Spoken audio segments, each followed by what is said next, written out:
नमस्कार, मैं Rohit Ranjan. News nation अपनी मुहिम ऑपरेशन पाखंड लोक के जरिए आस्था के नाम पर चल रहे अंधविश्वास का लगातार पर्दाफाश कर रहा है और अब तक हमने कई दरगाहों के खादिमों का पर्दाफाश किया और आज एक बार फिर हम बड़ा खुलासा करने जा रहे हैं। यह खुलासा मेरठ के रिठानी स्थित भूरे शाह पीर बाबा दरगाह के खादिम बशीर को लेकर है। हमारे रिपोर्टर ने बशीर के कारनामों को खुफिया कैमरे पर रिकॉर्ड किया, जो न सिर्फ गैर कानूनी कामों में मदद का भरोसा देते हैं बल्कि जादू टोने से किसी के मन को भी बदलने का दावा करते हैं।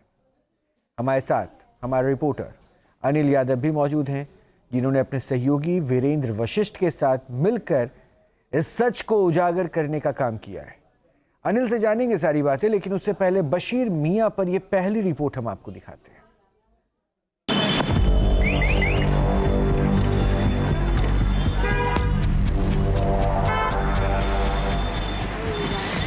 न्यूज नेशन के खुफिया कैमरों में कैद ये शख्स हैं बशीर मियां, जो मेरठ के रिठानी में स्थित भूरे शाह पीर बाबा दरगाह के खादिम हैं। आसपास के इलाकों में बशीर काफी मशहूर हैं, क्योंकि ये जादू टोना उतारने में माहिर माने जाते हैं। दावा तो दुश्मन को भी वश में करने का करते हैं। सट्टे जैसे गैर कानूनी कारोबार में भी तरक्की की ये गारंटी देते हैं। न्यूज नेशन की टीम को जब बशीर मियां के दावों का पता चला तो हमारे अंडरकवर रिपोर्टर खुफिया कैमरों के साथ पहुंच गए भूरे शाह पीर बाबा दरगाह उनके दावों की पड़ताल करने। दरगाह पहुंचते ही हमारे रिपोर्टर की मुलाकात बशीर मियां से हुई और पहली मुलाकात में ही हमारी टीम ने एक मनगढ़ंत कहानी उनके सामने पेश कर दी। आप खादिम साहब आप ही हो क्या? पहले भी आया था मैं यहाँ पे चंद्र वंदर चढ़ाने, तो मेरी कुछ समस्या थी, वो कुछ मैं बताना चाह रहा था, कुछ अगर इसका समाधान निकल जाए।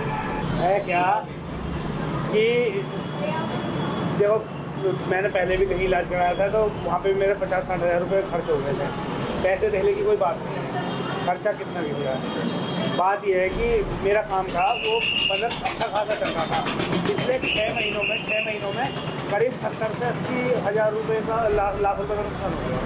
एक कारखाना बंद हो गया और दूसरा जो मेरा पार्टनर था, जो मेरे साथ काम करता था, उसका काम जो है बढ़ता चला गया। उसने मेरे साथ मतलब मेरे क्लाइंटों को भी अपने फेवर में कर लिया, मेरी कंपनी का भी आधा हिस्सा उसने हड़प लिया। मतलब बहुत सारा नुकसान मेरे मतलब जो पूंजी थी, कंपनी की पूंजी कैपिटल होती है, वो भी उसने अपनी तरफ कर ली। तो वो सारी चीज़ें हैं। अच्छा, उसकी वाइफ जो है वो भी मेरी साथी है, वो भी इस तरीके का काम करती है। तो मतलब मैं ज़्यादा कुछ करवाया हुआ है या क्या है, मैं थोड़ा सा देख कर बताऊँ ना, और उसका क्या इलाज होता है इसका तुषार फोटो भी वीरेंद्र। सारी जानकारी इकट्ठा करने के बाद खादिम बशीर ने हमारे काल्पनिक पार्टनर और उनकी पत्नी का फोटो लिया। यहाँ हम आपको ये बता दें कि ये फोटो आर्टिफिशियल इंटेलिजेंस के जरिए बनाई गई थी। फिर भी उस फोटो के साथ मौलाना बशीर तंत्र मंत्र करते दिखे। काफी देर विचार करने और मन ही मन तंत्र मंत्र करने के बाद खादिम बशीर ने बिजनेस में पार्टनर रहे शख्स की ओर से जादू टोना किए जाने का खुलासा किया। गड़बड़ी तो नहीं है। अच्छा, गड़बड़ करी है किस तरीके की?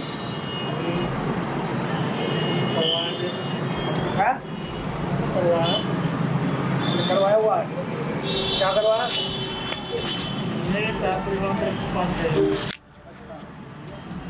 मतलब कुछ तगड़ी चीज करवा रखी है। मौलाना बशीर ने तंत्र मंत्र से जिस शख्स के बारे में जादू टोना किए जाने का खुलासा किया, हैरानी की बात ये कि वो इस दुनिया में मौजूद ही नहीं है। फिर भी ऐसे शख्स के बारे में खादिम ने झूठा दावा किया। बहरहाल बशीर का सच देश के सामने लाने के लिए हमने जादू टोना उतारने के उपाय पूछे। भाई बात यही करनी है कि इसका क्या हो सकता है, मतलब कुछ समाधान निकलेगा। तो बताओ ना क्या करें, फिर उस हिसाब से इंतजाम करें, कुछ देना आपको।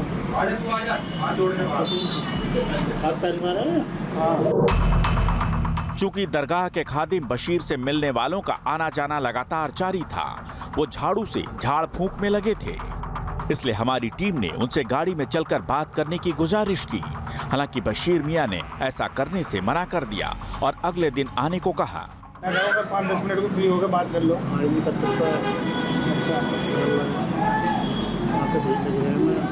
तो वो मैं थोड़ा सा मिल के बात करना चाह रहा था,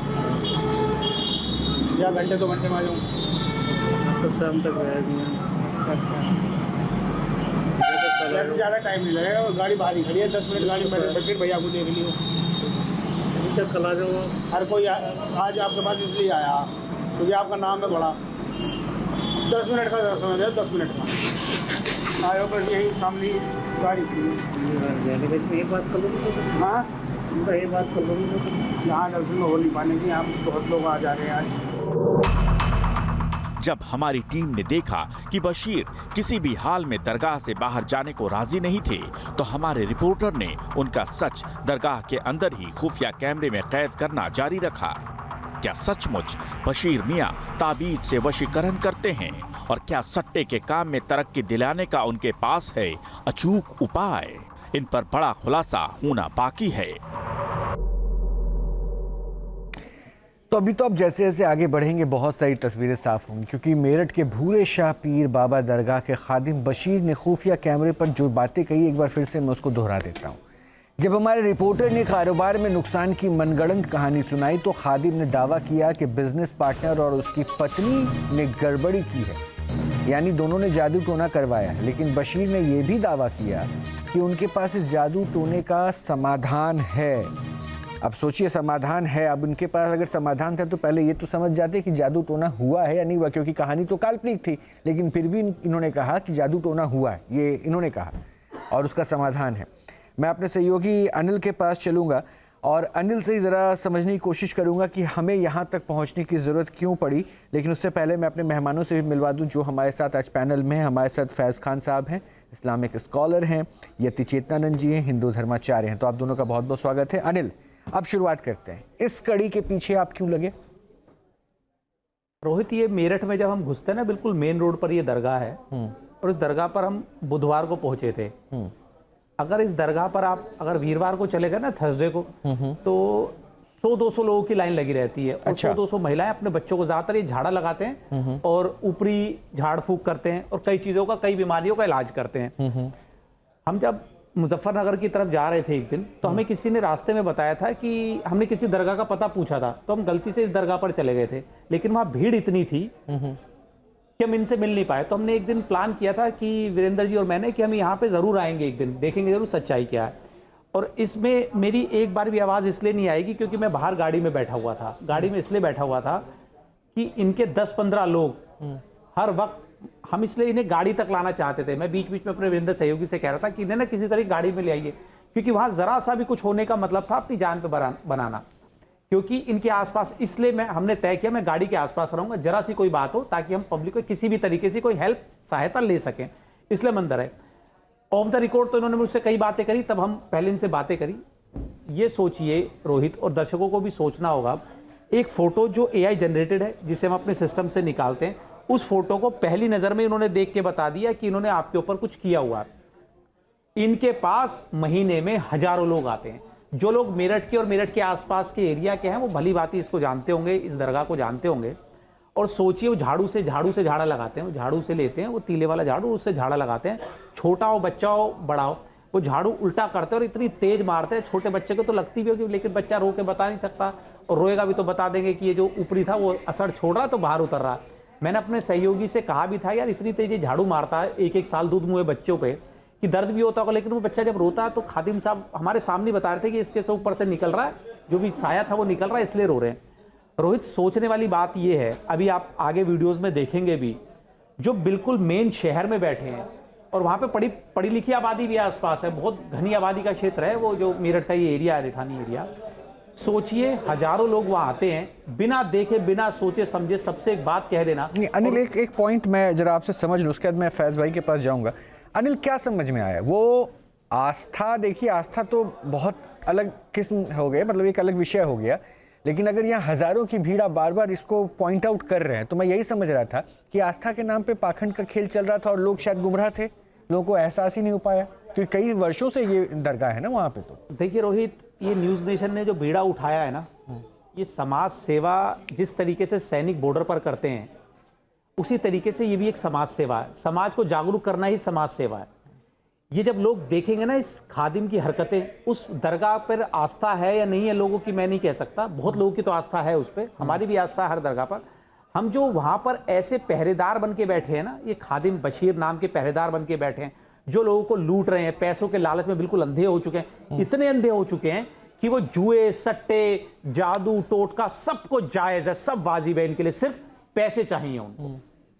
बिल्कुल सही कह रहे हैं, सिर्फ पैसे चाहिए होंगे, वो दिख भी रहा है और आगे और स्पष्ट भी हो जाएगा। लेकिन देखिए, भावनाएं आपकी, विश्वास आपका, शायद कीमत आप चुकाते हैं, समय आपका, मोल उसका आप चुकाते हैं, इस्तेमाल कौन कर रहा है? एक खादिम जो दरगाह पे बैठकर आपको बरगला रहा है, जिसके पास शायद अगर ज्ञान होता ना तो वो सबसे पहले हमारे रिपोर्टर को फाँप लेता कि नहीं भाई तुम दूसरे काम के लिए आए हो, लेकिन वो कहता है, एक तस्वीर जो AI जनरेटेड है उसे देखकर वो कहता है कि इसके ऊपर तो ऊपरी क्या है, हवा की हुई है ना, ऊपरी शक्ति, तांत्रिक के पास, सामने वाला पार्टनर तांत्रिक के अब पास। सोच लीजिए कि उसके पास क्या शक्ति थी। बहरहाल फैज भाई, जहाँ तक मैं जानता हूँ इस्लाम तो इसकी इजाज़त नहीं देता है और कोई धर्म नहीं देता है, बरगलाना, झूठ बोलना, ठगना, ये तो कोई नहीं देता है, लेकिन ये हो रहा है। और आप, मुझे लगता है कि इस ऑपरेशन पाखंड लोक में तीसरी या चौथी बार मेरे साथ फिर से बैठ रहे हैं और ऐसे जो खादिम हैं उनकी तस्वीरों को आपने देख लिया।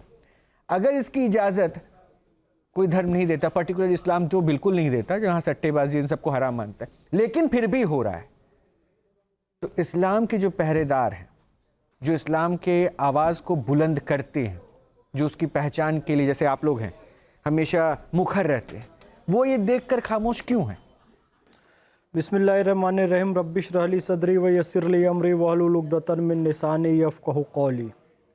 रोहित भाई, मैं एक मुसलमान हूँ, पक्का मुसलमान हूँ, और इस्लाम के उस फ़िरके से हूँ जो पीरो मुर्शिद की परंपरा को मानते हैं, जो सूफ़ी संतों को मानते हैं, जो दरगाहों को मानते हैं। मैं उस परंपरा का व्यक्ति हूँ मुसलमानों में भी। इन सब के बाद भी एक बात ध्यान रखनी चाहिए, दरगाहों के नाम पर और पीरी मुर्शिदी के नाम पर ऐसे पाखंडी लोग हैं जो बशीर मियाँ जैसे लोग बैठे हुए हैं, ये सरासर इस्लाम को बदनाम करने का काम कर रहे हैं, ये सरासर इस्लाम के ख़िलाफ़ काम कर रहे हैं और इनको कोई किसी तरह का कोई ज्ञान है ही नहीं कि वास्तव में दरगाह क्या है, पीरी मुर्शिदी क्या है, वली अल्लाहों का क्या मर्तबा होता है। और ये घोर पाखंडी लोग हैं। ये पता इस बात से चलता है कि यादव जी ने हमारे एक AI जनरेटेड फ़ोटो दी और वो बता रहे हैं कि इसने जादू टोना किया है, तंत्र मंत्र किया है और उसका समाधान भी उनके पास है। यानी कि एक काल्पनिक समस्या, एक काल्पनिक व्यक्ति की पत्नी और एक काल्पनिक समस्या का वो समाधान भी बता रहे हैं। यानी कि उनको किसी तरह का कोई ज्ञान नहीं है। लोग वहां पर जाकर बेवकूफ बन रहे हैं। मैं इस टीवी चैनल के माध्यम से जो भी मुस्लिम भाई, हिंदू भाई या जो भी सुन रहे हैं, जो ऐसे बाबाओं के पास जाते हैं, मैं कहना चाहूंगा आपकी पीरों पर आस्था है, अच्छी बात है, लेकिन जहां पर वहां पर बैठकर जो लोग इस तरह का धंधा कर रहे हैं, इनसे सावधान रहने की जरूरत है। इनके पास बिल्कुल ना जाएं। इस्लाम भी ये कहता है कि आपको यदि कोई समस्या है तो जद्दोजहद कीजिए, मेहनत कीजिए, काम कीजिए और उसकी औषधि कीजिए। फिर कहता हूं, तिब्बे नबवी, पैगंबर हजरत मोहम्मद सल्लल्लाहु अलैहि वसल्लम की एक पुस्तक, तिब्बे नबवी यानी नबी की चिकित्सा पद्धति, यानी कि किस बीमारी का क्या इलाज, कौन सी दवा, कौन सी औषधि, उसमें सब लिखी हुई है। यदि कुछ तंत्र मंत्र झाड़ फूक का होता तो दवाइयों की वो लिस्ट नहीं होती हजरत मोहम्मद सल्लल्लाहु अलैहि वसल्लम के जीवन में। वो तो कहते बस झाड़ फूक कर लो और फूका और झाड़ा कर दियो, झाड़ू मार दिए, तेल पिला दिए, पानी पिला दिए। एक लाइन में आप कमेंट दे दीजिए, मैं जो अगला पॉइंट दे रहा हूँ उसके यति जी के पास मैं उसी सवाल के साथ जाऊंगा। ये जो तस्वीर आप देख रहे हैं ना, इस्लाम के जानकार भी इसे सिर्फ बोल रहे हैं कि ये पाखंड है और इस पाखंड लोग का ही हम खुलासा कर रहे हैं ताकि आप सावधान रहें, आप खतरे से बाहर निकले। लेकिन एक प्रश्न है मेरा, फैज भाई, ज़रा इसको समझिए। आप तो इस्लाम के जानकार हैं, खुद मुखर होकर बोला, आपने शुरुआत भी की तो एक ऐसे शब्द के साथ की जो ईश्वर के साथ कनेक्ट करता है, यानी आपको अल्लाह के साथ कनेक्ट करता है। फिर मैं बोलूँ, अगर ये पहलू हमारे रिपोर्टर ने अपने कैमरे पर नहीं उजागर किया होता और यति जी अगर बोली होती, तो आपको नहीं लगता कि कई इस्लामी चेहरे जो है अभी तक मुखर हो गए थे और कहते कि आप दरगाहों को बदनाम कर रहे हैं? क्या यहाँ हिंदू मुस्लिम नहीं हो जाता? क्या ये आपको सही लगता है? हम तो सच ला रहे हैं सामने। मैं न्यूज़ नेशन की इस मुहिम का समर्थन करता हूं। आप बिल्कुल सच सामने ला रहे हैं, और अब तो हाथ कंगन को आरसी के और पढ़े लिखे को फारसी क्या, रिपोर्टर साहब ने जाकर कैमरे में सब कुछ दूध का दूध और पानी का पानी कर दिया है। हाँ, कुछ विघ्न संतोषी लोग जिन्हें कहते हैं, जिन्हें किसी बात पर संतोष होता ही नहीं है, यदि ऐसे लोगों की सच्चाई को कोई हिंदू संत या कोई हिंदू व्यक्ति कहता वहां पर पाखंड हो रहा है और कैमरे का कोई ऐसा सबूत भी नहीं होता, उनका खुद का अनुभव होता, तो निश्चित रूप से कई सारे ऐसे लोग हैं कट्टरपंथी जो विरोध करते हैं, जो कहते हैं कि दरगाह का विरोध हो रहा है, सूफी संतों का विरोध हो रहा है, वहां जो खादिम बैठे हैं उनका विरोध हो रहा है, पर ऐसा नहीं है। जहां पाखंड है तो पाखंड है, चाहे वो इस्लाम के नाम पर हो रहा है, सनातन के नाम पर हो रहा है, पाखंड पाखंड है। बिल्कुल, पाखंड तो पाखंड है। यति जी, देखिए मैंने इसलिए ये पॉइंट फैज भाई से क्लियर कर लिया ना, क्योंकि आपने उस क्षेत्र को लेकर कई बार हमारे शो पे भी, ऑपरेशन पाखंड पे, ऑपरेशन पाखंड लोक में, आपने कहा कि यहाँ एक नेक्सस चलता है, एक सिस्टम काम करता है।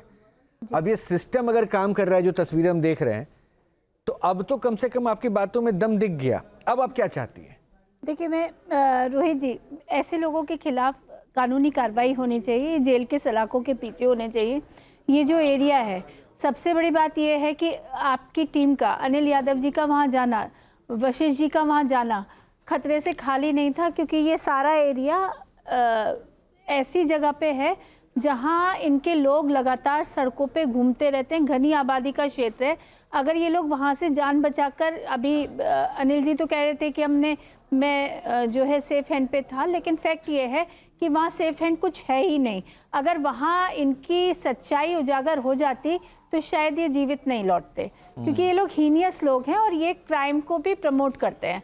तो मुझे लगता है कि ऐसे लोगों की, ये बिल्कुल कोने पे एक दरगाह है, सड़क चलते हुए राहगीर वहाँ रहते हैं। और एक और भी बहुत बुरी और ख़राब बात यह है कि हिंदू महिलाएं बहुतायत में अपने बच्चों के साथ यहाँ पर आती हैं और झाड़ फूंक करवाती हैं, समझाते समझाते थक गए कि इनके पास मत जाइए, इस पाखंड में मत फंसिए। लेकिन इसको तो एक कदम आप और आगे लेके चलिए जी। एक महिला आप हैं, देखिए आप ठीक है सनातन के प्रचारक के तौर पर हैं, लेकिन इसको एक महिला के तौर पर मैं कहूँ, यहाँ हिंदू महिला ही मत कहिए, यहाँ तो कहिए कि हो सकता है कि मुस्लिम महिलाएं भी जाती हैं। महिलाओं को मुझे लगता है उनको डिफेंड करने की जरूरत, उनको बिल्कुल रोहित जी, सभी महिलाएं जो भी वहां जाती हैं वो बहुत छोटे बच्चे, क्योंकि हम तो, मुझे यहाँ भी आना होता है तो हम तो इस दृश्य से रोज रूबरू होते हैं। मेरा सौभाग्य है कि इस दरगाह, पीड़ा होती है मन में, जब हम इस यहाँ भीड़ लगी देखते हैं तो मन में एक पीड़ा होती है। आज मैं अपना सौभाग्य मानती हूँ कि अनिल यादव जी और वशिष्ठ जी ने जो खुलासा किया है, शायद इसके बाद कुछ लोगों की आंखें खुलेंगी और वो समझेंगे कि वास्तव में किस तरीके का पाखंड, किस तरीके का फ्रॉड, मैं तो कहती हूँ पाखंड भी नहीं, फ्रॉड है ये जो छोटे बच्चों के साथ कर रहे हैं, ये जो महिलाओं के साथ वहाँ पर किया जा रहा है, ये जो वहाँ बताया जा रहा है कि हम झाड़ फूंक करते हैं, जिन्नात आते हैं, ये होता है वो होता है, ये कुछ भी नहीं है। ये एक नेक्सस है, इनके लोग चारों तरफ वहाँ मंडराते रहते हैं और वहाँ से जान बचाकर अगर कोई व्यक्ति विरोध कर दे, वहाँ क्षमता ही नहीं है विरोध करने की, अगर कोई व्यक्ति विरोध कर दे तो इनके लोग उन पर हावी हो जाते हैं और वहाँ मार पिटाई की नौबत आए दिन आई रहती है। ऐसा नहीं कि किसी विशेष परिस्थिति में वहाँ आई रहती है ऐसी नौबत। तो मुझे लगता है कि ऐसे लोगों को सलाखों के पीछे होना चाहिए, इनकी जगह दरगाह नहीं हो सकती, क्योंकि कोई भी पूजा स्थली ऐसे पाखंडियों के लिए नहीं मैं एक रिक्वेस्ट आप लोगों के थ्रू करूंगा, क्योंकि अनिल अपनी टीम के साथ बहुत मेहनत कर रहे हैं, रिस्क सबसे ज्यादा ये उठा रहे हैं। मैं तो स्टूडियो में बैठ के इन पहलुओं पर आप लोगों से बात कर रहा हूं और मैं आवाज बनकर उस आंदोलन को आगे लेके चल रहा हूं जो समाज को बचाना है। लेकिन ये बात आप समझिए कि ये प्रश्न मेरा सरकारों से भी है, ये सरकारों से इसलिए क्योंकि हमारे देश में अब तक इस टाइप से, मतलब अगर आप देखें मैजिक हीलिंग के नाम पर लोगों को भ्रमित किया जाए और इसके बाद इसका कैरेक्टर आगे बढ़ता है, यहाँ कन्वर्जन होता है, ये कैरेक्टर आगे बढ़ता है, लोगों को कन्वर्ट किया जाता है, लोगों का माइंड चेंज किया जाता है और ये बताया जाता है कि देखिए ऐसे ऐसे होता है। और असम में सिर्फ एक एक्ट है जहां भी पहली गिरफ्तारी हाल में हुई थी, ऐसे 7 या 8 स्टेट और हमारे देश में जहां इस टाइप के एक्ट्स बने हुए, लेकिन अब तक कोई एक्शन नहीं, और यूपी उनमें से एक है। और सेंटर ने अब तक ऐसे किसी प्रोविजन पे काम नहीं किया। आश्चर्य की बात है, जबकि हम इसको लगातार सबके सामने ला रहे हैं। एक और आपकी बात में ऐड कर दूं, ये सिर्फ यही नहीं है, ये तो आउटर एरिया पे है, ये कैंट में हो रहा था और कैंट में बड़े स्तर पे हो रहा था और हाई कोर्ट ने इसमें वर्डिक्ट दिया कि इन दरगाहों को ख़त्म किया जाना चाहिए या वैध रूप से यहाँ निर्माण की जा रही है, जिससे सैन्य खुफिया जानकारियाँ बाहर भेजी जा रही हैं। यति जी, ये तो डिक्लेयर अनिल के सामने कई बार ऐसा हुआ है। हाँ, वो ऐड करना चाहूंगा रोहित, और जिस बात को फैज साहब भी सुनेंगे और दीदी माँ भी सुनेंगी। आपको पता है धर्म परिवर्तन जब होता है ना, उसके दो सबसे बड़े रीजन होते हैं। एक तो या तो डर में होता है, लालच में। राइट, वही है। जब डर हमने देखा ना, जैसे आप रोहित ऐसे बैठे हो दरगाह में और बड़े खादिम हो, हम तो बिल्कुल अटेंटिव और हम पढ़े लिखे लोग हैं और अवेयर हैं इन चीजों से। जब आपको बता दिया जाए ना कि आपके बराबर में ये शैतान बैठा और जिन बैठा, जिन्नात बैठा है, सोचिए जो कम पढ़े लिखे लोग हैं, जिनको इन बात का ज्यादा ज्ञान नहीं है। और सच बताऊं तो ऑपरेशन पाखंड ने जनता और दर्शकों की तो आंखें खोली होंगी, मेरी भी बहुत आंखें खोली है, मुझे भी बहुत अवेयर किया इन सब चीजों से। जब आपको बैठे बैठे बता दिया जाता है ना कि आपके बारे में, आपके साथ में 2 जिन बैठे, एक बच्चा बैठा और एक बड़ा जिन बैठा है, तो रोहित एक है ना, मन में डर बैठ जाता है, एक साइकोलॉजी बैठ जाती है। सही है, तो सही है। घर में जब आदमी जाता है ना, तो अपने धर्म को हीन भावना से देखता है और दूसरे के धर्म को सर्वोच्च देखता है। राइट, धर्म सभी सर्वोच्च है। कॉन्सेप्ट तो ये एक रीजन होता है जब आदमी धर्म परिवर्तन के लिए जाता है ना, तो ये लालच नहीं, उस वक्त कई बार डर गया होता है कि यार उस धर्म में जब जिन है, जिन्नात है, अगर हमने ऐसा नहीं किया, पता चले रात को मेरे घर परिवार को उठा के ले जाए, घर परिवार को मार दे, जिन्नात जो कहीं अभी हमें दिखाई नहीं दे रहे हैं। ठीक है, तो जो अभी आपने बात की ना धर्म परिवर्तन का अड्डा और धर्म परिवर्तन, इसकी आगे की स्टेज है रोहित। जब वो मेंटली रूप से, जब मानसिक रूप से वो सोच बैठता है ना कि जिन जिन्नात मेरे आगे पीछे हैं, और जब वो खादिम बता देता है जब आप जाएंगे तो जिन जिन्नात आपके साथ जाएंगे, आपकी हर हरकतें मैं नोटिस करूंगा, तो सोचिए रोहित वो दिमाग में बैठ जाती चीजें। और कितने हजारों लोग होंगे जो इसी डर के चक्कर में धर्म परिवर्तन कर चुके होंगे। मैं तो इस बात को बिल्कुल मान रहा हूं और मैं इसका अपने आप को ही एक उदाहरण मानता हूं, क्योंकि मुझे लगता है कि मैंने अब तक 150 से ज़्यादा एपिसोड इन सब पे कर दिया है ऑपरेशन पाखंड के ऊपर, जिसपे पास्टर्स भी हैं, ये जो खादिम हैं दरगाहों के वो भी हैं, कई मौलानाओं के साथ भी मैंने इंटरेक्ट किया है, और कई सनातनी जो चेहरे बन के हमारे साथ बैठते हैं, तंत्र मंत्र अघोर तमाम तरह की विद्याओं की बात करते हैं, उनको भी हमने यहाँ पे सबके सामने बेनकाब किया है। और फैक्ट यही है कि डरा कर आपको बरगलाया जा रहा है, और अगर अभी भी आप अलर्ट नहीं हैं, सचेत नहीं हैं, तो अब आप अपने आप को सचेत कीजिए, तैयार कीजिए कि सिर्फ ऊपर वाला है जिस पे विश्वास करना है। नहीं तो मैं इस ब्रेक के बाद जो आपको दिखाने वाला है वो शायद आपको और कॉन्शियस कर देगा, यानी आपको और अलर्ट कर देगा, क्योंकि बशीर बिजनेस पार्टनर और उसकी बीवी को हमारे रिपोर्टर के वश में लाने का दावा कर रहा है। क्या ये मुमकिन है और क्या क्या कुछ कहता है, एक बार दिखाऊंगा जरूर आपको छोटे से ब्रेक के बाद। कहीं मत जाइएगा, वापस आ रहा हूँ। ताबीज, अच्छा पानी में घोल के तो फिर मतलब ताबीज से क्या होगा?